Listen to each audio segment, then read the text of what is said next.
السلام علیکم لسنرز، آج میں ریڈ کرنے جا رہی ہوں ناول صیاد کی قسط نمبر 13۔ چلیے شروع کرتے ہیں۔ کیا الہان سے آپ نے پوچھا کہ وہ 8 سال کہاں تھا؟ میں نے اس سے پوچھنے کی کوشش کی تھی مگر اس نے جواب نہیں دیا۔ آپ اس سے پوچھ کر دیکھیں، ہو سکتا ہے آپ کو کچھ بتا دے۔ مرتضیٰ نے اپنی رائے دی۔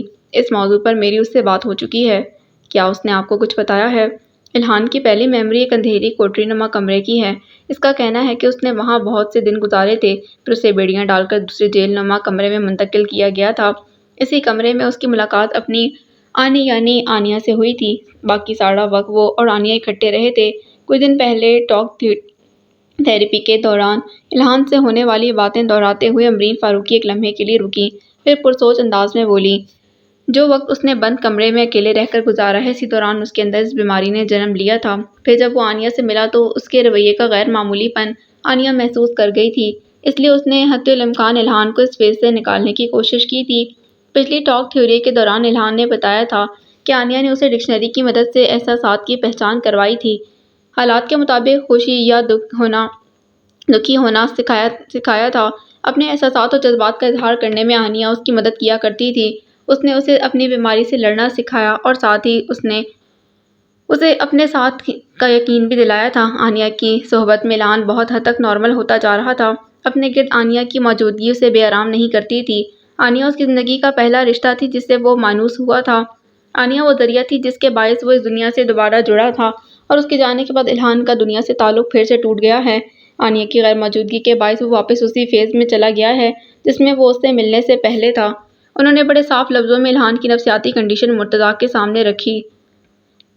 ایس پی ڈی کا علاج کیا ہے؟ نفسیاتی بیماریوں کا کوئی علاج مکمل نہیں ہوتا۔ ان کا علاج پیشنٹ کی ول پر انحصار کرتا ہے۔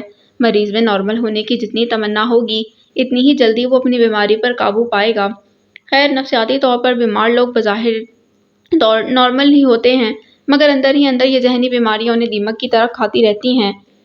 اور ایک بات میں آپ کو بتاتی چلوں کہ S P D is poorly studied ڈس آرڈر۔ اس کا مطالعہ کم ہونے کی 2 وجوہات ہیں۔ پہلی تو یہ کہ یہ ایک کامن بیماری ہے۔ دنیا کی آبادی کے 8% سے بھی کم لوگوں کو ایس پی ڈی ہے۔ دوسری وجہ یہ ہے کہ ایس پی ڈی سے اثر انداز لوگ بہت کم سائیکالوجسٹ یا سائیکیٹرسٹ کا رخ کرتے ہیں۔ دوسری نفسیاتی بیماریوں کے برعکس ایس پی ڈی سے متاثر لوگ مطمئن زندگی گزارتے ہیں، تبھی یہ سائیکیٹرسٹ کو کنسلٹ نہیں کرتے۔ چند ایک جو کیسز سامنے آئے ہیں، ان میں بھی متاثر افراد کے گھر والے اسے زبردستی علاج کے لیے لاتے ہیں۔ آپ اپنا کیس ہی دیکھ لیں۔ آپ بھی تو الہان کو زور زبردستی ہی لائے ہیں، ورنہ وہ تو اکیلے پن اور بے حسی کی زندگی گزارتے ہوئے پرسکون تھا۔ خیر، ایس پی ڈی کا علاج 3 طریقوں سے کیا جاتا ہے: ٹاک تھیریپی، گروپ تھیریپی اور میڈیکیشن۔ ٹاک تھیریپی کے ذریعے علاج کا آغاز تو میں 3 ہفتے پہلے ہی کر چکی ہوں۔ جلد ہی گروپ تھیریپی بھی شروع کریں گے، اور اینٹی ڈپریشن میڈیسنز میں لکھ دیتی ہوں۔ اس کے علاوہ میں بس آپ سے یہی کہوں گی کہ آنیہ کے جانے کے باعث الہان کی زندگی میں جو خلا آیا ہے، اسے پر کرنے کی کوشش کریں۔ اس کی زندگی میں آنیہ کی جگہ لینے کی کوشش کریں۔ اس کا خود سے تعلق مضبوط کریں تاکہ وہ خود کو تنہا محسوس نہ کرے۔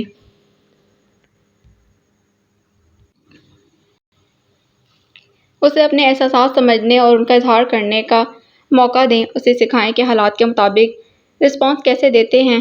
مجھے امید ہے کہ وہ جلد نارمل لوگوں کی طرح جینا سیکھ جائے گا۔ بات کے اختتام میں امرین فاروقی نے مرتضیٰ کو امید دلائی، نارمل نہیں ہوگا، بس نارمل لوگوں کی طرح جینا سیکھے گا۔ مرتضیٰ ناامیدی سے بولا، ہر شخص کی نفسیات دوسرے سے مختلف ہوتی ہے، اس لیے میں یقینی طور پر کچھ نہیں کہہ سکتی۔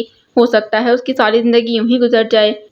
ہو سکتا ہے کہ زندگی کے کسی موڑ پر آنیہ کی طرح کی کوئی سیویئر آئے جو اسے دوبارہ جینا سکھا دے، جس کے سامنے الہان بے جھجک اپنے جذبات کا اظہار کر سکے، اسے کسی مصنوعی تاثرات کا سہارا نہ لینا پڑے، جس کی باتوں پر اس کی روٹھی ہوئی مسکراہٹ واپس آ جائے۔ خیر، ہونے کو تو بہت کچھ ہو سکتا ہے، اس لیے آپ نا امید نہ ہوں۔ ایک دن الہان نارمل ہو جائے گا، انشاءاللہ، مرتضیٰ صدقے دل سے بولا۔ ویسے یہ آنیہ کی بیٹی کا کیا قصہ ہے؟ امرین فاروقی دلچسپی سے بولی۔ ہجر بھی الہان کے ساتھ ہی منظر عام سے غائب ہوئی تھی۔ الہان اور آنیہ تو واپس آ گئے ہیں، مگر ہجر اور ہارون ابھی بھی پس پردہ ہیں۔ آنیہ نے آخری وقت میں الہان سے ہجر کو ڈھونڈنے کا وعدہ لیا تھا۔ بات کرتے ہوئے مرتضیٰ ایک لمحے کے لیے رکا، پھر کچھ سوچتے ہوئے بولا، ہجر کو ڈھونڈنا، الہان کا دھیان آنیہ سے ہٹانے کا سب سے اچھا طریقہ یہی ہے کہ ہم اس کی سوچوں کا رخ ہجر کی جانب مائل کر دیں۔ کیا خیال ہے؟ اس نے پرجوش انداز میں امرین فاروقی سے استفسار کیا۔ اگر اس طریقے سے اس کی کنڈیشن بہتر ہوتی ہے تو یہ طریقہ اپنانے میں کوئی حرج نہیں، وہ مسکراتے لہجے میں بولی۔ چلیں ٹھیک ہے، اب میں چلتا ہوں، اپنے قیمتی وقت سے میرے لیے ٹائم نکالنے کا شکریہ۔ مزید چند اختتامی کلمات کا تبادلہ کرنے کے بعد مرتضیٰ نے باہر کا رخ کیا۔ کرائم برانچ بیورو میں اس وقت گہما گہمی مچی تھی۔ صبح کے 9 بجے کے وقت وہاں موجود ہر فرد کے چہرے پر تر و تازگی کے بجائے تھکن نمایاں تھی، کیونکہ وہ سب کل رات ڈیڈ باڈیز کے ملنے کے بعد سے کام کر رہے تھے۔ اس دوران ہجر میں لگی اسکرین پر ابھرتی تصویروں کی جانب متوجہ تھی۔ کل رات ڈیڈ باڈیز آٹوپسی کے لیے بھجوانے کے بعد اسپیشل برانچ کے سب افراد بیورو آ گئے تھے۔ ہجر بھی کل رات سے ہی کام میں مصروف تھی۔ باقی سب افراد کے برعکس اس کے چہرے پر تھکن کا شائبہ تک نہ تھا۔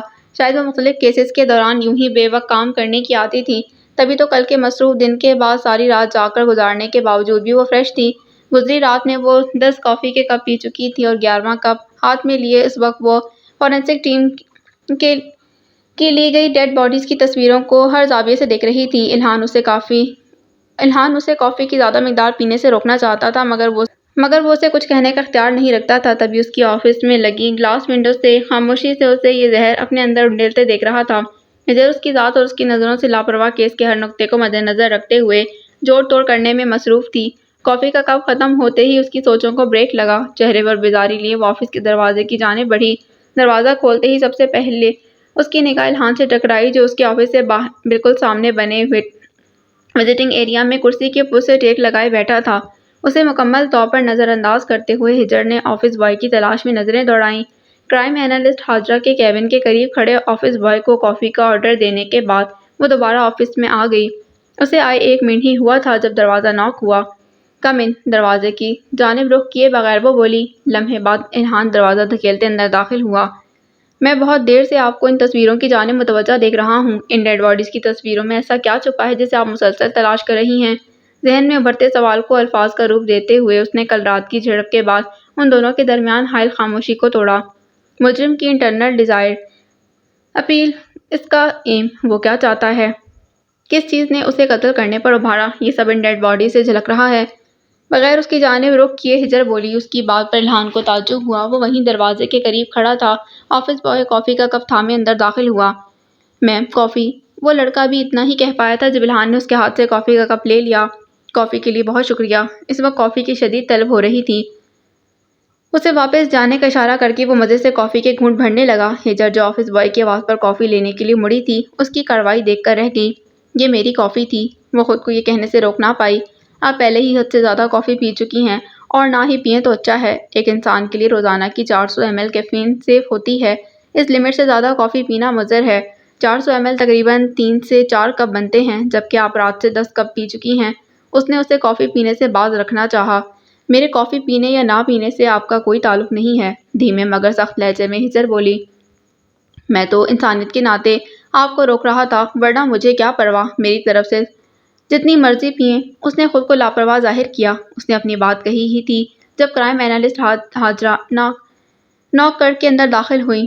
جی مس حاجرہ، پتہ چلا کہ باڈی بیگ کہاں سے ملتے ہیں؟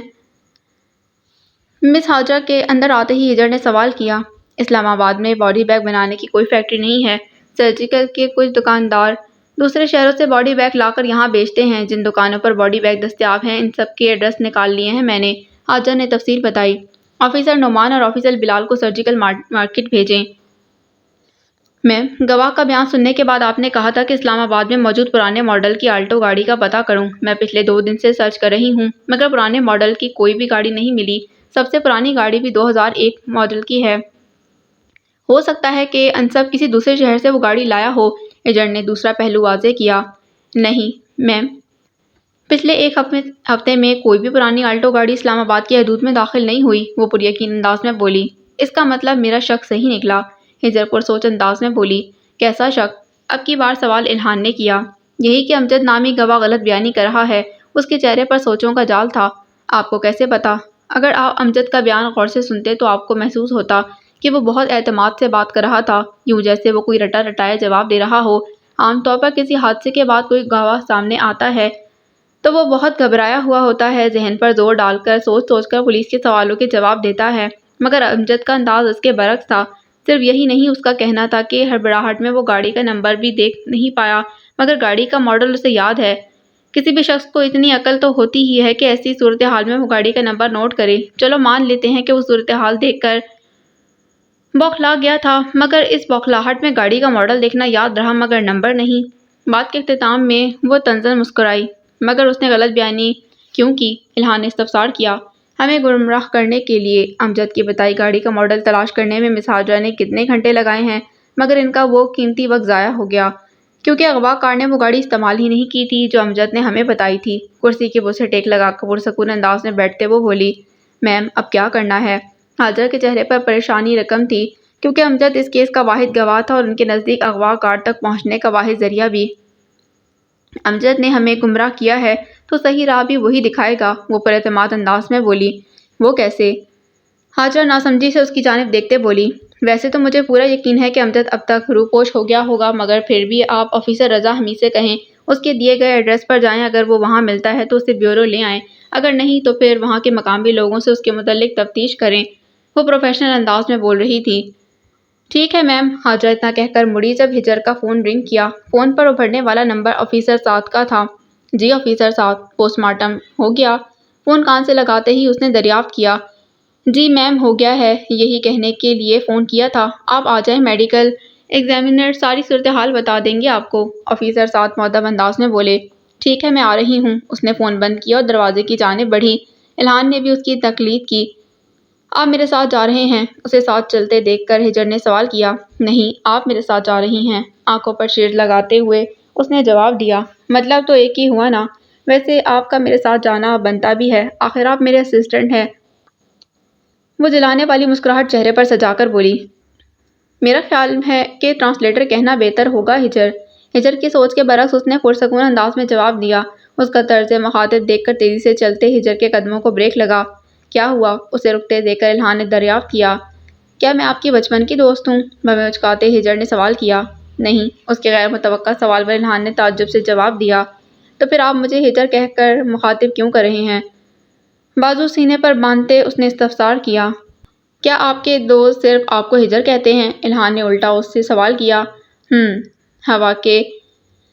ہوا کے باعث منہ پر آتے بال ایک ہاتھ سے ہٹاتے ہوئے وہ بولی، احتشام چچا بھی تو آپ کو ہجر کہہ کر مخاطب کرتے ہیں، کیا وہ آپ کے بچپن کے دوست ہیں؟ الہان نے دلیل دی۔ احتشام چچا کو بیچ میں مت لائیں، وہ بڑے ہیں مجھ سے اور ویسے بھی وہ میرے چچا لگتے ہیں۔ ہجر تڑک کر بولی، بڑا تو خیر میں بھی ہوں اور کزن تو میں ہوں آپ کا۔ اس کی عجیب سی منطق کے جواب میں الہان بولا، ابھی میں نے آپ کو اپنا رشتہ دار تسلیم نہیں کیا، اس لیے بہتر ہے کہ آپ مجھے ہجر کے بجائے مس ہجر کہہ کر مخاطب کریں۔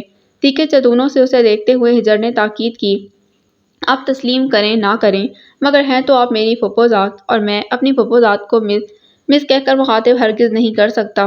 آپ بھی پلیز مجھے مسٹر سی ای او کہنا بند کر دیں۔ لوگ تو اپنے دور کے رشتہ دار کو بھی مخاطب نہیں کرتے جیسے آپ اپنے سگے ماموں کے بیٹے کو مخاطب کرتی ہیں۔ اس کی بات رد کرتے وہ جل کر بولا۔ اس کا انکار سن کر ہجر غصے سے اسے گھورتے ہوئے واک آؤٹ کر گئی۔ اس کو یوں چڑھتے دیکھ کر الہان دل ہی دل میں محظوظ ہوا۔ یہ منظر اسلام آباد کے ہسپتال میں بنے مردہ خانے کا تھا۔ داہنی دیوار پر لگے بلب کی سنہری روشنی میں اندر کا منظر واضح تھا۔ خنک ماحول میں مختلف اسٹریچرز پر سفید رنگ کے کپڑے سے ڈھکی لاشوں کو ترتیب سے رکھا گیا تھا۔ کمرے کے وسط میں 6 لاشیں رکھی گئی تھیں۔ وہ لاشیں تھیں جو کل رات جھیل سے برآمد ہوئی تھیں۔ کچھ دیر پہلے ہی ان کی آٹوپسی کے بعد انہیں یہاں منتقل کیا گیا تھا۔ کمرے میں موجود خاموشی میں دروازے کی دوسری طرف سے اس جانب بڑھتے قدموں کی آواز واضح سنائی دے رہی تھی۔ چند لمحوں بعد کلک کے ساتھ دروازہ کھلا اور 2 نفوس اندر داخل ہوئے۔ ان میں سے ایک قریباً 45 سالہ آدمی تھا جس نے لیب کوٹ پہن رکھا تھا، جبکہ دوسرا وجود ہجر کا تھا جو چہرے پر میڈیکل ماسک لگائے اس آدمی سے کچھ قدم کے فاصلے پر چلتے کمرے کے وسط میں رکھی لاشوں کے قریب آئی۔ اس بچے کو تقریباً 6 ماہ پہلے قتل کیا گیا تھا، ایک ڈیڈ باڈی کے سر کی جانب سے کپڑا ہٹاتے میڈیکل ایگزامینر بولا۔ 6 ماہ پہلے یعنی جون میں؟ اس کا مطلب یہ سب سے پہلے اغوا ہونے والے بچے یعنی علی ریاض کی لاش ہے؟ ہجر نے اندازہ لگایا۔ جی بالکل، ڈی این اے ٹیسٹ کے بعد یہ کنفرم ہو گیا ہے کہ یہ لاش علی کی ہے۔ ہاتھ میں پکڑی فائل کے صفحے پلٹتے ہوئے میڈیکل ایگزامینر بولا، علی کو 20 مئی کو اغوا کیا گیا جبکہ اسے جون میں قتل کیا گیا۔ اس کا مطلب ہے کہ علی تقریباً 1 ماہ انصب کی قید میں رہا ہے۔ کیا باقی سب بچوں کے DNA میچ کر گئے ہیں؟ ہجر نے سوال کیا۔ 5 بچوں کے DNA سیمپل دیے گئے تھے مجھے، وہ 5 کے 5 ان ڈیڈ باڈیز کے DNA سے میچ کر گئے ہیں، بس اس باڈی کا سیمپل کسی سے میچ نہیں ہوا۔ انہوں نے چوتھے نمبر پر رکھی گئی لاش کی جانب اشارہ کیا۔ میرے خیال سے یہ وہ بچہ جس کی رپورٹ درج نہیں کروائی گئی، اس بچے کے والدین کی وفات ہو گئی تھی اور یہ یتیم خانے میں قیام پذیر تھا۔ یتیم خانے میں پوچھ گچھ کرنے کے بعد جس کے اغوا کی خبر ملی تھی، کیونکہ اس کے والدین حیات نہیں تھے تو DNA سیمپل نہیں مل سکا۔ ہجر نے انہیں تفصیل بتائی۔ اوکے، کہتے ساتھ ہی میڈیکل ایگزامینر نے ہاتھ میں پکڑی پوسٹ مارٹم رپورٹ کی فائل ہجر کی جانب بڑھائی۔ ہجر خاموشی سے فائل پر درج ڈیٹیلز پڑھنے لگی۔ Cause of death ketamine overdose, سطر میں لکھے الفاظ اس نے زیر لب دہرائے، پھر میڈیکل ایگزامینر کی جانب متوجہ ہوتے سوالیہ انداز میں بولی، کیٹامین، یہ تو ایک اینتھیسس ڈرگ ہے نا؟ جی، مگر کلینکل ڈوز 1 سے 2 ملی گرام فی کے جی ہوتی ہے، اس سے زیادہ مقدار خطرناک ہے اور 11 ملی گرام فی کے جی مہلک ہے۔ ان ڈیڈ باڈیز کے بلڈ میں کیٹامین کی بڑی مقدار موجود ہے اور اس ڈرگ کی زیادہ مقدار کے باعث ان بچوں کی موت واقع ہوئی ہے۔ کیٹامین باڈی میں انجیکٹ کرنے کے 3 طریقے ہیں، اس کی پاؤڈر فارم کو کسی ڈرنک کے ساتھ نگلنا، لیکوڈ فارم میں مسلز میں انجیکٹ کرنا اور وین میں انجیکٹ کرنا۔ پاؤڈر فارم سے نگلنے کی صورت میں یہ ڈرگ 5 سے 15 منٹ کے دوران اثر کرنا شروع کرتا ہے۔ جب اسے مسل میں انجیکٹ کیا جاتا ہے تو اس سے 5 منٹ میں کیٹامین کے اثرات ظاہر ہونا شروع ہو جاتے ہیں، اور اگر اسے سب سے خطرناک طریقے یعنی وین انجیکٹ کیا جائے تو صرف 30 سیکنڈ کے اندر اندر یہ ڈرگ اپنا اثر دکھانا شروع کر دیتا ہے۔ ان ڈیڈ باڈیز میں یہ ڈرگ ڈائریکٹ وین میں انجیکٹ کیا گیا ہے، جس کے باعث ان کی فوری موت واقع ہوئی ہے۔ کہتے ساتھ ہی میڈیکل ایگزامینر نے ایک لاش کے بازو پر سے سفید کپڑا ہٹایا اور کہنی پر بنے چھوٹے سے سرخ نشان کی جانب اشارہ کرتے دوبارہ گویا ہوا، یہ رہا انجیکشن کا نشان۔ ایسا نشان ہر ڈیڈ باڈی پر موجود ہے۔ مرنے کے سبب تو واضح ہو گیا ہے، مگر ان ڈیڈ باڈیز کے چہرے پر موجود نشانات۔ ہجر نے نشانات کی جانب دیکھتے کہا، اسکیلپل کے ذریعے کاٹا گیا ہے اسکن کو۔ ایپیڈرمس کی موٹائی تقریباً 0.1 ملی میٹر ہوتی ہے، کیا اتنی باریک لیئر کو الگ کرنا ممکن ہے؟ ہجر نے تعجب سے پوچھا۔ ممکن ہے، تبھی تو انسب نے کیا ہے۔ اصل میں ایپیڈرمس کو انٹرڈرمس سے الگ کرنے کا تجربہ چوہے کی اسکن پر کیا جاتا ہے۔ چوہے کی اسکن پر 10 سیکنڈ کے لیے مائکرو ویوز ڈالی جاتی ہیں، جس کے باعث ایپیڈرمس اور ڈرمس علیحدہ ہو جاتے ہیں۔ بعد ازاں اسکیلپل کے ذریعے کھرچ کر انہیں مکمل طور پر الگ کیا جاتا ہے۔ اسکن کی لیئر کو الگ کرنے کا سب سے آسان طریقہ یہی ہے۔ انسب نے یہ طریقہ انسانی جلد پر اپلائی کیا ہے، اس نے تفصیل بتائی۔ ان نشانات کی تصویریں دیکھتے ہوئے ایک چیز نوٹس کی میں نے، یہ نشانات یہ دیکھیں، یہ جس بچے کو سب سے پہلے قتل کیا گیا تھا، اس کے چہرے پر نشانات صفائی سے نہیں بنائے گئے۔ ایک دفعہ دیکھنے سے صاف محسوس ہوتا ہے یہ کسی ناتجربہ کار شخص کا کام ہے۔ اس سے اگلے نمبر پر قتل ہونے والے بچے کے چہرے کے نشانات پچھلے کی نسبت بہتر ہیں، اس سے اگلے بچے کی اس کی نسبت صفائی سے بنائے گئے ہیں، اور پھر سب سے آخری بچے کے نشان بڑی مہارت سے بنائے گئے ہیں۔ دیکھنے میں لگتا ہے کہ کسی تجربہ کار شخص نے انہیں بنایا ہے۔ میرے کہنے کا مطلب یہ ہے کہ شروع میں وہ اناڑی تھا، مگر اب وہ اس کام میں مہارت حاصل کر چکا ہے، اپنی پچھلی غلطیوں سے سیکھ کر خود کو بہتر کرتا گیا اور آخر میں وہ اس کام میں ایکسپرٹ ہو گیا۔ ہجر کی بات سن کر 45 سالہ میڈیکل ایگزامینر نے اسے توصیفی نگاہوں سے دیکھا۔ منہ کے نشانوں کے بارے میں آپ ایسا کہہ سکتی ہیں، مگر یہ باز کے ٹیٹو نما نشان بنانے میں وہ پہلے دن سے ایکسپرٹ تھا۔ پہلے قتل ہونے والے بچے کے ہاتھ پر بھی یہ نشان اتنی ہی مہارت سے بنایا گیا ہے جتنی مہارت سے حال ہی میں اغوا ہونے والے بچے کے ہاتھ پر۔ اس کے منہ سے باز کے نشان کا ذکر سن کر ہجر بے آرام ہوئی۔ وہ بس اتنا ہی کہہ پائی، ان ڈیڈ باڈیز سے برآمد ہونے والے سب سے اہم چیز تو میں آپ کو دکھانا بھول ہی گیا۔ اس کی بات پر ہجر نے ناسمجھی سے اس کی جانب دیکھا، جو اسے فائل کے صفحے تیزی سے پلٹ رہا تھا۔ فائل میں رکھے گئے 2 صفحے نکالنے کے بعد انہوں نے سر اٹھایا۔ یہ ان ڈیڈ باڈیز سے برآمد ہوئے ہیں۔ وہ صفحے ہجر کی جانب بڑھاتے وہ بولا۔ ہجر نے خاموشی سے وہ صفحے تھامے اور انہیں دیکھنے لگی۔ ان صفحوں پر کرپٹوگرام درج تھے۔ ان بے ترتیب الفاظ کو ایک نظر دیکھتے ہی اس کے ماتھے پر بل نمایاں ہوئے۔ کچھ دیر انہیں دیکھنے کے بعد اس نے سر اٹھایا اور میڈیکل ایگزامینر کی جانب دیکھتے بولی، یہ میں حل کر لوں گی۔ کہتے ساتھ ہی اس نے وہ صفحے فائل میں رکھے اور فائل لے کر دروازے کی جانب چل دی۔ راہداری کراس کرنے کے بعد وہ ہسپتال کے بیرونی دروازے کی جانب بڑھنے لگی تھی۔ دروازے سے کچھ فاصلے پر آفیسر رضا، حمید اور الہان کھڑے جانے کون سے راز و نیاز کرنے میں مصروف تھے۔ اسے قریب آتا دیکھ کر وہ دونوں خاموش ہو گئے تھے۔ مل گئی آٹوپسی رپورٹ؟ الہان نے سوال کیا۔ اسے جواب دے کر وہ آفیسر رضا کی جانب متوجہ ہوئی۔ ڈیڈ باڈیز کو ان کی فیملیز کے سپورٹ کر دیں۔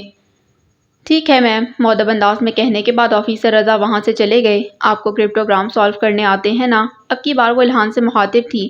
جی، مگر آپ کیوں پوچھ رہی ہیں؟ کیا اس دن والا کرپٹوگرام حل کروانا ہے؟ وہ پرجوش انداز میں بولا۔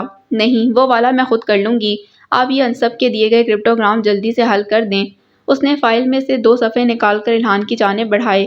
ٹھیک ہے، انہیں میں حل کر لوں گا۔ یہ لیں گاڑی کی چابی۔ اس نے چابی اس کی جانب بڑھاتے ہوئے کہا تو ہجر ناسمجھی سے اس کی طرف دیکھنے لگی۔ میں یہ کرپٹوگرام حل کروں گا تو ظاہر سی بات ہے آپ گاڑی ڈرائیو کریں گی۔ اب ایک وقت میں 2 کام تو میں کر نہیں سکتا۔ اس کے تاثرات دے کر الہان نے تفصیل بتائی۔ اس کی بات سن کر ہجر گاڑی کی چابی تھام کر کندھے اچکاتی ڈرائیونگ سیٹ کی جانب بڑھ گئی۔ کرائم برانچ کی ساری ٹیم ایک بار پھر کانفرنس روم میں جمع تھی۔ اسکرین کے آگے کھڑی ہجر انہیں آٹوپسی رپورٹ میں لکھی گئی تفصیلات بتا رہی تھی۔ آج کے لیے اتنا بہت ہے۔ آپ سب کل رات سے آن ڈیوٹی ہیں، اس لیے اب سب اپنے اپنے گھر جا کر آرام کریں۔ کل صبح تفتیش کا سلسلہ دوبارہ یہیں سے جوڑیں گے۔ اس کی بات سن کر وہاں موجود سب افراد کے مرجھائے چہروں پر مسکراہٹ آئی۔ شکریہ میم، وہ سب ایک ساتھ بولے۔ ہجر نے سر کے اشارے سے ان کے شکریہ کا جواب دیا۔ ایک ایک کر کے وہ سب کانفرنس روم سے نکل گئے۔ ان کے جاتے ہی الہان بھی جانے کے لیے اٹھ کھڑا ہوا۔ آپ کدھر جا رہے ہیں؟ اسے دروازے کی جانب بڑھتے دیکھ کر ہجر نے سوال کیا۔ خود ہی تو آپ نے کہا کہ گھر جائیں اور آرام کریں، الہان نے جواب دیا۔ میں نے آپ سے نہیں کہا، آپ یہاں تشریف رکھیں۔ اس کا اشارہ کرسی کی جانب تھا۔ اس کی بات سن کر الہان کندھے اچکاتے کرسی پر بیٹھ گیا۔ کرپٹوگرام ڈی کوڈ ہو گئے؟ الہان کے سامنے رکھی کرسی پر بیٹھتے اس نے سوال کیا۔ یہ لیں۔ کہتے ساتھ ہی الہان نے وہ صفحے اس کی جانب بڑھائے۔ ہجر نے خاموشی سے ان کو تھاما اور ایک نظر دیکھے بغیر فائل میں رکھ لیا۔ آپ کو یاد ہو تو کچھ دن پہلے میں نے آپ سے سوال کیا تھا، جس کے جواب نے آپ نے کچھ وقت مانگا تھا۔ میرے خیال میں جتنا وقت آپ کو مل چکا ہے وہ بہت ہے۔ ٹیبل پر رکھا کرسٹل بال ہاتھ میں گھماتے ہجر بولی۔ ٹھیک ہے، پوچھیں جو پوچھنا ہے۔ دونوں ہاتھوں کی انگلیاں آپس میں پھنساتے وہ بولا۔ آپ نے اس دن 26 سال پہلے والے ایک کیس کا ذکر کیا تھا جس میں مجرم نے وکٹم کے ہاتھ پر باز کا نشان بنایا تھا۔ کیا آپ اس کیس میں وکٹم تھے؟ اس کی آنکھوں میں جھانکتے ہجر نے سوال کیا۔ صرف میں ہی نہیں، آپ بھی اس کیس کی وکٹم ہیں، تبھی تو یہ نشان آپ کے ہاتھ پر بھی ہے، الہان نے انکشاف کیا۔ اس کی بات پر ہجر ایک لمحے کے لیے کچھ بول نہ پائی۔ کیا آپ اس کیس کی تفصیل بتانا پسند کریں گے؟ میں نہیں جانتا اس کیس کا آغاز کب ہوا تھا۔ اپنی چند دھندلی یادوں کے علاوہ مجھے اتنا ہی معلوم ہے جتنا بابا نے بتایا تھا، الہان کرسی کی پشت سے ٹیک لگا کر آرام دہ انداز میں بیٹھتے ہوئے بولا۔ آپ کے بابا کی بتائی گئی معلومات سے شروع کرتے ہیں، وہ پرسوچ انداز میں بولی۔ اس کے پوچھنے پر الہان نے مرتضیٰ کی گوادر سے واپسی پر احتشام کے ڈرگ کیس میں انوالو ہونے سے لے کر عانیہ کی ڈیتھ تک ساری بات اسے بتائی۔ عانیہ کی وفات کا سن کر وہ افسردہ ہوئی تھی، مگر جلد ہی اپنے جذبات پر قابو پا کر اس نے اگلا سوال کیا۔ اب آپ اپنی سائڈ والی بات بتائیں کہ آپ کی فرسٹ میموری کب کی ہے؟ اندھیرے میں ڈوبی کال کوٹری کی، مجھے وہاں بیڑیاں ڈال کر رکھا گیا تھا۔ بے تاثر چہرہ لیے وہ بولتا جا رہا تھا جیسے وہ اپنی نہیں کسی اور کی بات کر رہا ہو۔ کس نے قید کیا تھا آپ کو وہاں؟ اس کی بات سن کر تعجب سے ہجر نے سوال کیا۔ وہ شخص خود کو صیاد کہتا تھا اور اپنے ہر وکٹم کے ہاتھ پر باز کا نشان بناتا تھا۔ اس سے زیادہ میں اس کے بارے میں کچھ نہیں جانتا۔ اس شخص کا ذکر کرتے اس کے لہجے میں ایک عجیب سی سرد مہری تھی۔ کیا آپ نے اس کا چہرہ دیکھا تھا؟ وہ ہمیشہ چمڑے کا ماسک پہنتا تھا، اس لیے کسی نے بھی اس کا چہرہ نہیں دیکھا۔ اس کی دائیں ٹانگ اب مسلسل حرکت کر رہی تھی۔ اس نے ٹانگ کی حرکت اس کی بے سکونی کا ثبوت تھی۔ کتنا عرصہ آپ وہاں رہے تھے؟ ہجر اس کے چہرے کے تاثرات کا بڑے غور سے جائزہ لے رہی تھی۔ تقریباً 3 سال میں اکیلا وہاں رہا۔ اس کی نظریں میز کی سطح پر جمی تھیں۔ اس عرصے کے دوران کبھی اس شخص نے آپ کو ذہنی یا جسمانی طور پر ٹارچر کیا؟ ہجر اس کے سر چہرے کے پیچھے چھپی تکلیف محسوس کر رہی تھی۔ I tried so hard to forget all that and now you are bringing that up. وہ شکوہ کناں لہجے میں بولا۔ میں جانتی ہوں کہ اپنی کمزوری تسلیم کرنا، اپنی زندگی کی تلخ یادیں ڈسکس کرنا آسان نہیں ہوتا، مگر یہ سب بتانے سے اگر کسی کی جان بچ جائے تو سودا گھاٹے کا نہیں۔ ہجر نے نرم لہجے میں اسے کنونس کرنا چاہا۔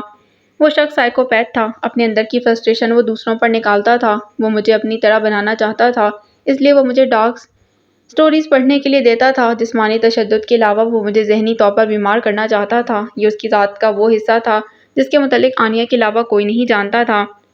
اس ٹراما کے باعث آپ کو SPD ہوا تھا۔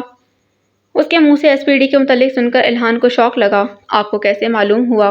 حیرت پر قابو پاتے اس نے استفسار کیا۔ میں نے آپ کی گاڑی میں پڑی ڈکشنری دیکھی تھی۔ ڈکشنری میں ہائی لائٹ ہوئے الفاظ دیکھ کر مجھے پتہ چلا کہ آپ کو SPD ہے۔ اس کے علاوہ آپ کی شخصیت میں بھی اس بیماری کے چند اثرات محسوس کیے ہیں میں نے۔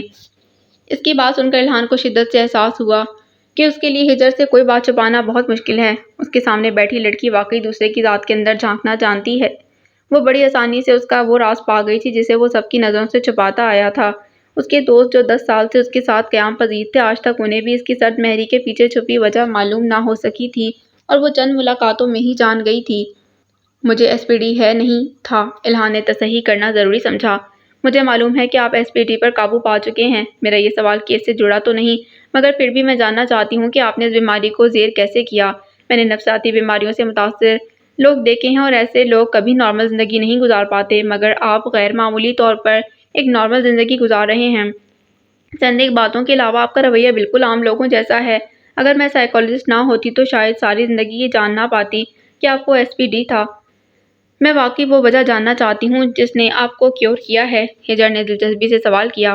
اگر میں آپ کے سوال کا جواب نہ دینا چاہوں تو، اپنے جھکے سر کو اٹھا کر اس کی آنکھوں میں جھانکتے وہ بولا، تو میں بالکل بھی مائنڈ نہیں کروں گی، آپ کی مرضی ہے، میں آپ کو مجبور نہیں کر سکتی۔ اگلے سوال کی جانب بڑھتے ہیں۔ 3 سال قید میں رہنے کے بعد کیا صیاد نے آپ کو آزاد کر دیا تھا؟ الہان کا گریز دیکھ کر اس نے کندھے اچکاتے اگلا سوال کیا۔ نہیں، 3 سال بعد اس نے میرا پنجرہ تبدیل کیا۔ جانے اس کو کیا سوچی تھی کہ ایک دن اس نے مجھے اس کوٹری میں منتقل کیا جہاں اس نے پھپھو کو قید کیا تھا۔ آپ کی پھپھو یعنی آنیہ الوی؟ کیا اس شخص نے ان کو بھی وہاں بندی بنا رکھا تھا؟ اب کی بار ہجر کو حیرت کا جھٹکا لگا تھا۔ شروع کے 3 سال میں اور پھپھو الگ قید میں تھے، بعد میں اس نے ہمیں ایک کوٹری میں بند کر دیا تھا۔ میں صرف 4 سال کا تھا جب میں ان سے الگ ہوا تھا، اس لیے مجھے ان سے اپنا رشتہ یاد نہیں تھا۔ میرے لیے وہ اجنبی تھیں، مگر وہ پہلے نظر میں مجھے پہچان گئی تھیں۔ مجھے اس حال میں دیکھ کر انہیں بہت تکلیف ہوئی تھی۔ میرے غیر معمولی رویے اور تنہائی پسند طبیعت کو دیکھ کر سب سے پہلے انہوں نے میری بیماری کی تشخیص کی تھی اور مجھے تنہائیوں سے نکالنے کی سب سے پہلی کوشش بھی انہوں نے ہی کی تھی۔ وہ ڈکشنری جو آپ نے گاڑی میں دیکھی تھی اسے پھپھو مجھے پڑھاتی تھیں۔ جذبات سے متعلق الفاظ ہائی لائٹ کر کے وہ مجھے ان کی پہچان اور ان جذبات کا اظہار کرنے کے متعلق بتاتی تھیں۔ بیماری سے متاثر ہونے کے بعد آنی وہ پہلا نفوس تھیں جس سے میں مانوس ہوا تھا۔ آپ کو معلوم ہوگا کہ شیزوائڈ پرسنالٹی ڈس آرڈر کے مریض اپنے ارد گرد موجود لوگوں سے انٹریکٹ نہیں کرتے۔ میں بھی ایسا ہی تھا، مگر پھپھو کی توجہ نے مجھے اس فیز سے نکلنے میں مدد دی۔ اس کے لہجے میں آنیہ کے لیے محبت ہجر واضح محسوس کر رہی تھی۔ کیا وہ شخص آپ کی پھپھو کو بھی ٹارچر کرتا تھا؟ ماں کہہ کر آنیہ الوی کا حوالہ دینا اسے عجیب لگ رہا تھا، اس لیے اس نے الہان کی پھپھو کہنا ہی بہتر سمجھا۔ نہیں، وہ صیاد آپ کی مدر کو ٹارچر نہیں کرتا تھا۔ الہان آپ کی مدر پر زور دیتے ہوئے بولا۔ ہجر اس کی مدر پر زور دینے کا مطلب جان کر بھی انجان بن گئی۔ کتنی عجیب بات ہے نا کہ وہ شخص آپ کو تکلیف پہنچاتا تھا مگر آپ کی پھپھو کو نہیں۔ پہلی بات تو یہ کہ وہ صرف میری پھپھو نہیں آپ کی مدر بھی ہیں، اس لیے اپنا طرز تخاطب بدلیں۔ رہی بات انہیں تکلیف نہ پہنچانے کی تو یہ بات میری سمجھ سے بھی باہر ہے۔ صرف پھپھو کو ہی نہیں، وہ وہاں موجود دوسری عورتوں کو کچھ نہیں کہتا تھا، ظلم کا نشانہ بنتے تھے تو صرف بچے۔ کیا وہاں آپ دونوں کے علاوہ اور بھی لوگ تھے؟ اس کے ہاتھ میں موجود کرسٹل اب دوبارہ حرکت کرنے لگا تھا۔ سلاخوں کے اس پار اندھیرے میں 8 سال کے طویل عرصے کے دوران صیاد کے علاوہ مجھے کبھی کوئی اور نظر نہیں آیا، مگر بعض اوقات لہروں کے شور کے ساتھ چیخوں کی آوازیں بھی سنائی دیتی تھیں۔ ان آوازوں سے محسوس ہوتا تھا وہاں ہمارے علاوہ کوئی اور بھی موجود ہے۔ لہروں کا شور؟ ہجر نے بھویں اچکائیں۔ ہم بحری جہاز میں تھے، الہان نے وضاحت دی۔ بحری جہاز کا لفظ سن کر ہجر کے دماغ میں جھماکا ہوا۔ آپ لوگ بحری جہاز میں تھے اور جب میں مور اور فار کو ملی تو تب میرے قریب بھی انہیں کارگو شپ کا ٹکٹ ملا تھا۔ بہت غلامی کے انداز میں بول رہی تھی مگر خاموش ہونے کے باعث اس کی دھیمی آواز الہان کے کانوں تک بآسانی پہنچ گئی تھی۔ میں، آپ، پھپھو اور ہارون چچا ایک ساتھ غائب ہوئے تھے۔ پھپھو اور مجھے تو اس شخص نے قید کر لیا۔ آپ کو وہ شپ کے ذریعے دبئی لے گیا تھا۔ پھر اگر اس نے آپ کو وہاں جا کر مارنا ہی تھا تو یہاں پاکستان میں کیوں نہیں مارا؟ الہان نے چونکتے ہوئے پوچھا۔ جو شخص مجھے کارگو شپ کے ذریعے لے کر گیا تھا اس نے مجھے مار کر نہیں پھینکا تھا، مجھے یہاں سے لے کر جانے والا کوئی اور تھا اور زخمی حالت میں پھینکنے والا کوئی اور تھا۔ ہجر نے اسے تفصیل بتائی۔ آپ کو یہ سب کیسے معلوم ہے؟ جب میں فار کو ملی تھی تب میرے زخمی وجود پر ناخنوں کے نشان ملے تھے، وہ نشان کسی بچے کے ناخنوں کے تھے۔ اس کے علاوہ جہاں مجھے پھینکا گیا تھا صبح کی روشنی میں وہاں جوتوں کے نشان بھی ملے تھے، وہ نشان بھی کسی بچے کے پیروں کے تھے۔ صرف یہی نہیں، اس بچے کے دونوں پیروں میں فرق تھا۔ دائیں پاؤں کا سائز بڑا تھا جبکہ بائیں پاؤں کا سائز چھوٹا تھا۔ ہجر نے فاروق کی دی گئی فائل میں لکھی معلومات اسے بتائی تھی۔ سیاد ہی آپ کو پاکستان سے لے کر دبئی گیا تھا، مگر دبئی جا کر اس نے آپ کسی بچے کے حوالے کر دیا تھا اور پھر اس بچے نے آپ کو زخمی حالت میں سڑک کنارے چھوڑا۔ میرے خیال میں وہ بچہ پچھلے 26 سال میں بڑا ہو گیا ہے اور اب وہ پاکستان آ کر بچے اغوا کر رہا ہے۔ الہان نے دونوں کیس کی کڑیاں جوڑیں۔ ایسا بھی تو ہو سکتا ہے کہ سیاد نامی شخص یہ بچے اغوا کر رہا ہے، کیونکہ بعض کا نشان سیاد ہی اپنے وکٹمز پر بناتا تھا اور چمڑے کا ماسک بھی وہی پہنتا تھا۔ ہجر نے اپنی رائے کا اظہار کیا۔ سیاد ایسا نہیں کر سکتا کیونکہ وہ مر گیا تھا۔ کب؟ کس طرح؟ اس نے پے در پے سوالات کیے۔ ہمیں اس قید میں 8 سال گزارے، چند ہی دن ہوئے تھے۔ اس نے آنی کی طبیعت خراب ہو گئی۔ وہ صبح سے نیم بے ہوشی میں تھی۔ میں ان کے بستر کے قریب بیٹھا ان کا سر دبا رہا تھا جب مجھے سلاخوں کی اس پر آہٹ محسوس ہوئی۔ آہستہ آہستہ وہ آہٹ قدموں کی آواز میں بدلنے لگی۔ پھر گن کے فائر کے ساتھ کالے ماس سے چمڑا ڈھانپے ایک شخص اس کال کوٹری کے دروازے پر لگا تالا توڑنے لگا۔ فائر کی آواز پر سہم کر میں پھپھو کے بے ہوش وجود کے ساتھ لگ گیا۔ مجھے خوفزدہ دیکھ کر وہ شخص میرے قریب آ کر گویا ہوا، ڈرو نہیں، میں تمہیں اس قید سے نکالنے آیا ہوں۔ جلدی سے اپنی پھپھو کو یہاں سے لے کر باہر نکالنے میں میری مدد کرو، کیونکہ وہ سیاد کچھ دیر میں واپس آ جائے گا۔ اتنا کہہ کر اس شخص نے میرا پاؤں بیڑی سے آزاد کیا اور مجھے پیچھے آنے کا اشارہ کرتے ہوئے وہ آنی کو جہاز سے باہر لانے لگا۔ جس بحری جہاز میں ہم تھے اس وقت گوادر پورٹ پر کھڑا تھا۔ وہ شخص ہمیں جہاز سے نکال کر کچھ فاصلے میں کھڑی اپنی گاڑی میں بٹھا رہا تھا۔ جب وہ سیاد واپس آیا، ہمیں فرار ہوتا دیکھ اس نے بندوق کی نال ہم پر تانی، مگر اس کے فائر کرنے سے پہلے ہی اس شخص نے سیاد کے دل کا نشانہ لے کر اس پر فائر کیا۔ گولی لگنے سے وہ وہیں ڈھیر ہو گیا اور ہم اس شخص کے ساتھ اپنی منزل پر گامزن ہو گئے۔ پھپھو کی حالت کے پیش نظر وہ شخص ہمیں اسپتال کے باہر چھوڑ کر چلا گیا تھا۔ لاوارث بے ہوش عورت اور بچے کو دیکھ کر اسپتال کا گیٹ کیپر ہمیں اندر لے گیا۔ بعد میں جب پولیس آئی تو پھپھو کو پہچان گئی تھی، کیونکہ بابا نے ہماری گمشدگی کا کیس فائل کیا ہوا تھا۔ اسپتال کی انتظامیہ نے بعد ازاں بابا کو بلایا تھا۔ بغیر سوچے سمجھے وہ رٹا رٹایا جواب دے رہا تھا۔ سوچوں میں الجھی ہجر اس کے انداز پر غور ہی نہ کر پائی۔ اگر کر لیتی جو جان جاتی کہ وہ کتنا سچ کہہ رہا ہے۔ سیاد اس دن مر گیا تھا اور اب وہ بچہ جو کہ پچھلے 26 سال میں جوان ہو چکا ہے، سیاد کا انداز اپنا کر اغوا کر رہا ہے۔ سیاد ہی کی طرح وہ بھی اپنے وکٹمز کے وجود پر باز کا ٹیٹو بنا رہا ہے۔ اس کی بات ختم ہونے پر ہجر بولی، کیا آپ نے مختلف وکٹمز کے وجود پر بنے باز کے نشان میں فرق محسوس کیا ہے؟ الہان نے اس کی توجہ باز کے نشان کی جانب مبذول کرائی۔ ان باز کے نشان سے ہر وکٹم کا مستقبل ظاہر ہوتا ہے۔ آپ کے ہاتھ پر جو نشان ہے اس میں باز کے پر نہیں ہیں، جس کا مطلب کہ آپ قید میں رہیں گے۔ میرے ہاتھ پر جو نشان ہے اس میں باز کے پر آدھے کٹے ہوئے ہیں، یعنی میں اڑنے کی کوشش کر سکتی ہوں مگر لوٹ کر مجھے اپنے سیاد کی قید میں ہی آنا ہے۔ جو بچے مر چکے ہیں ان کے ہاتھ پر جو باز بنا ہے اس کی آنکھیں بند ہیں، جبکہ فصیحہ کے اغوا کے وقت جو باز ملا تھا اس کی آنکھیں کھلی تھیں۔ ان کھلی آنکھوں کا مطلب کہ وہ فصیحہ کو مارے گا نہیں۔ ہجر پہلے دن سے باز کے نشان میں فرق محسوس کر چکی تھی، تبھی بے جھجک بولی، بالکل۔ الہان نے تائیدی انداز میں سر ہلایا۔ اس کے چہرے پر کچھ دیر پہلے والا سرد پن اب ختم ہو چکا تھا۔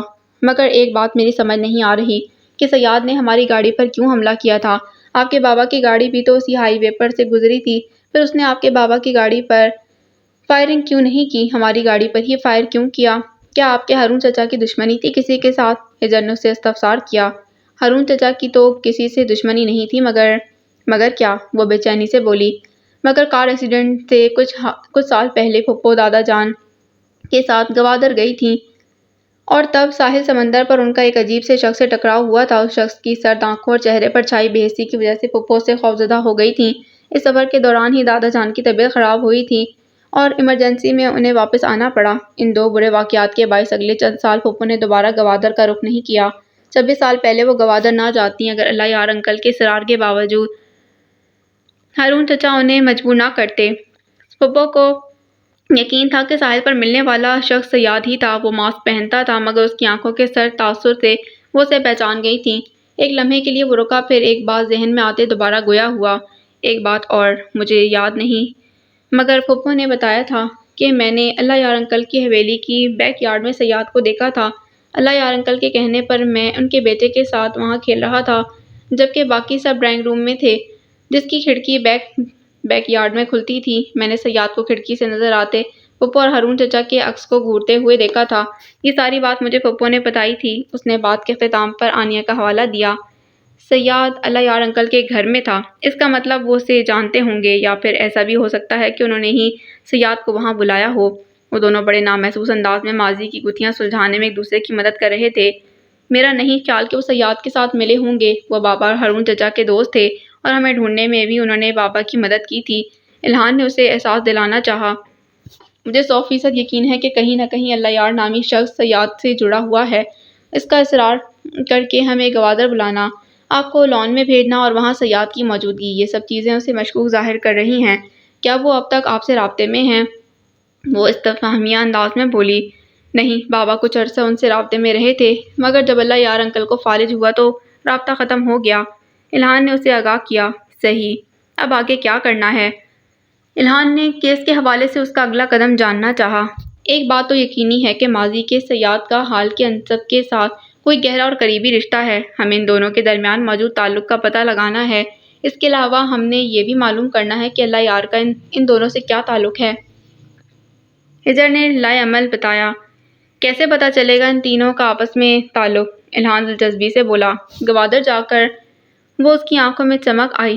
صحیح، گوادر جا کر ہم اللہ یار انکل کی حویلی جائیں گے۔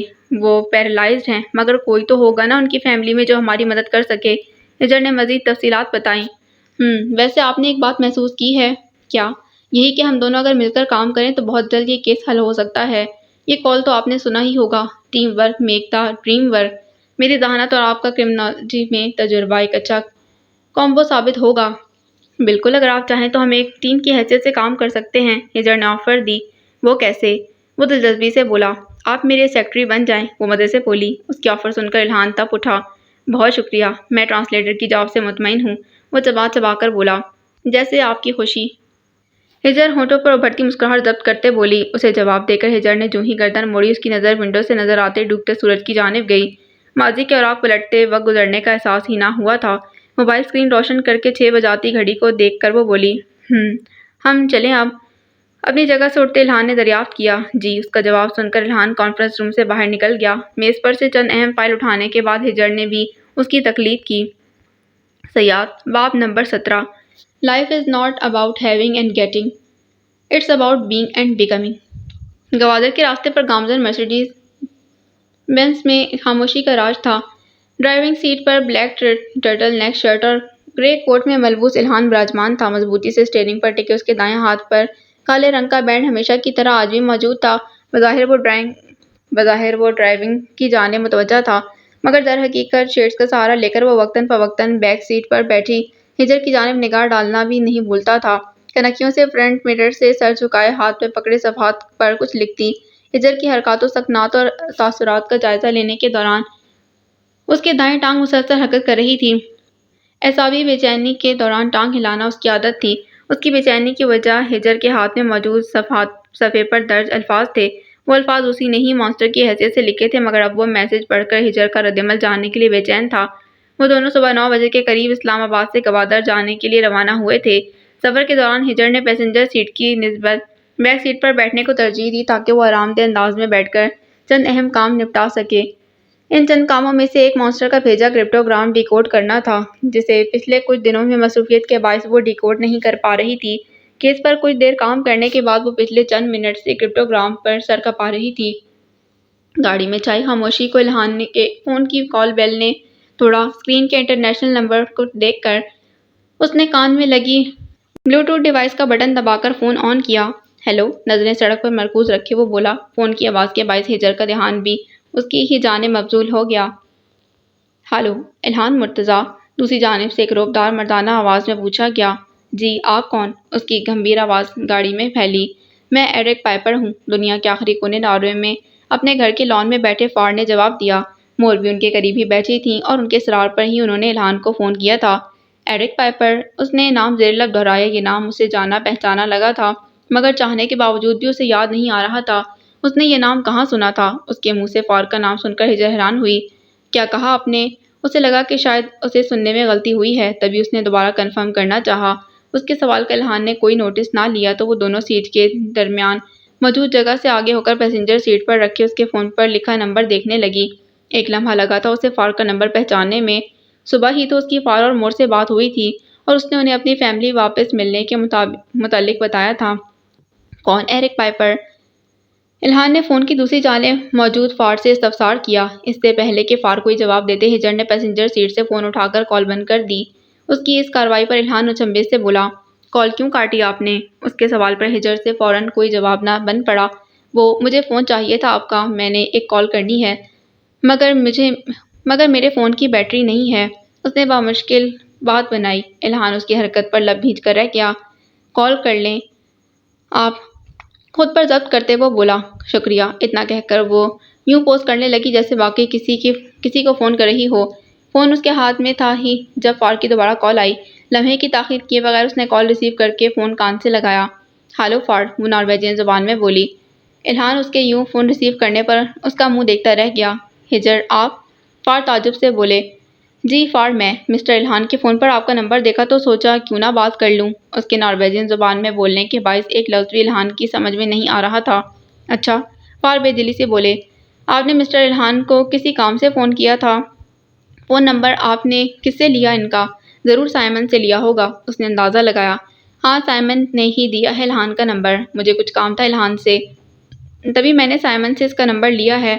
انہوں نے تفصیل بتائی۔ اچانک سے کیا کام پڑ گیا ہے آپ کو ان سے؟ ہجر بابیں اچکا کر بولی۔ ہے ایک کام، آپ الہان سے بات کروائیں میری۔ فار نے اسے کال کا مقصد بتانا ضروری نہ سمجھا۔ اس ساری گفتگو کے دوران الہان خاموشی سے بیٹھا یہ سوچنے میں مصروف تھا کہ لائن کی دوسری جانب ایسا کون سا شخص ہے جس سے ہجر اتنی لمبی بات کر رہی ہے۔ گاڑی اب اس نے سڑک کی ایک جانب روک دی تھی۔ جی اچھا فار، وہ مؤدب انداز میں بولی اور پھر فون الہان کی جانب بڑھایا۔ کون ہے؟ فون تھامتے الہان نے پوچھا۔ فادر ہے میرے، وہ بات ناخواستہ بولی۔ آپ کے فادر نے مجھ سے کیا بات کرنی ہے؟ پوچھ لیں خود ہی، وہ بے نیازی سے بولی تو الہان نے کندھے اچکاتے فون کان سے لگایا۔ الہان مرتضیٰ اسپیکنگ۔ کیسے ہیں آپ بیٹا؟ فار نے خوش دلی سے سوال کیا۔ الحمدللہ، آپ بتائیں مور کیسی ہیں؟ اس نے اخلاقاً پوچھا۔ میں تو ٹھیک ہوں مگر آپ کی مور ہجر کو لے کر پریشان ہیں، انہی کے مجبور کرنے پر میں نے کال کی ہے آپ کو۔ فار بے بسی سے بولے۔ مگر کیوں؟ ہجر تو بالکل ٹھیک ہے۔ بات کے دوران ہی الہان گاڑی کا دروازہ کھول کر گاڑی سے باہر نکل گیا۔ ہجر جو بڑے غور سے اس کی بات سن رہی تھی، اس کے یوں چلے جانے پر ضبط کا کڑوا گھونٹ بھر کر رہ گئی۔ وہ خود کو ٹھیک ظاہر کر رہی تھی مگر اندر ہی اندر اپنے اصلی والدین کی ڈیتھ پر وہ بہت دکھی ہے۔ مور کا تو بس نہیں چل رہا ورنہ وہ اڑ کر ہجر کے پاس آ جاتی اور اس کو دلاسا دیتی۔ خیر میں نے آپ سے بس یہی کہنا تھا کہ آپ اس کا خیال رکھیں، وہ تاکیدی انداز میں بولے۔ آپ بے فکر رہیں، میں ہجر کا خیال رکھوں گا۔ وہ سڑک کنارے پڑے پتھروں پر کھڑا تھا جبکہ ہجر بند گاڑی کے شیشوں سے غصے سے اسے گھور رہی تھی۔ وہ اس سے فاصلے پر تھا تبھی وہ ایک لفظ بھی سن نہیں پا رہی تھی۔ آپ کی موجودگی کے باعث اتنا اطمینان تو ہوا کہ کوئی ہے جو اس انجان ملک میں ہجر کا اپنا ہے، فار دھیمے لہجے میں بولے۔ نہ یہ ملک ہجر کے لیے انجان ہے اور نہ ہی یہ لوگ، ہمیں ہجر بہت عزیز ہے، اتنے سالوں بعد ملی ہے وہ، اب اسے کچھ ہونے نہیں دیں گے، اور گزرے سالوں میں ہجر کا خیال رکھنے کا شکریہ، اس نے اطمینان بخش جواب دیا۔ ہجر ہماری بیٹی ہی نہیں ہے مگر میں نے اور الیگزینڈرا نے کبھی اسے بیٹی سے کم نہیں سمجھا، اپنی بیٹی کا خیال رکھ کر ہم نے آپ پر احسان نہیں کیا، فار نرم لہجے میں بولے۔ یہ تو آپ کی خوش اخلاقی ہے، میں نے خود بھی آپ سے بات کرنی تھی، سوچا تھا فون کروں گا آپ کو مگر اس سے پہلے کہ میں اپنی سوچ پر عمل کرتا آپ نے خود ہی فون کر لیا۔ پاؤں میں پہنے سنیکرز پہ پتھر اچھالتے ہوئے الہان سوچ سوچ کر بول رہا تھا۔ کیا کہنا تھا آپ نے؟ فار نے استفسار کیا۔ اصل میں نے آپ سے اجازت مانگنی تھی، وہ ہچکچا کر گویا ہوا۔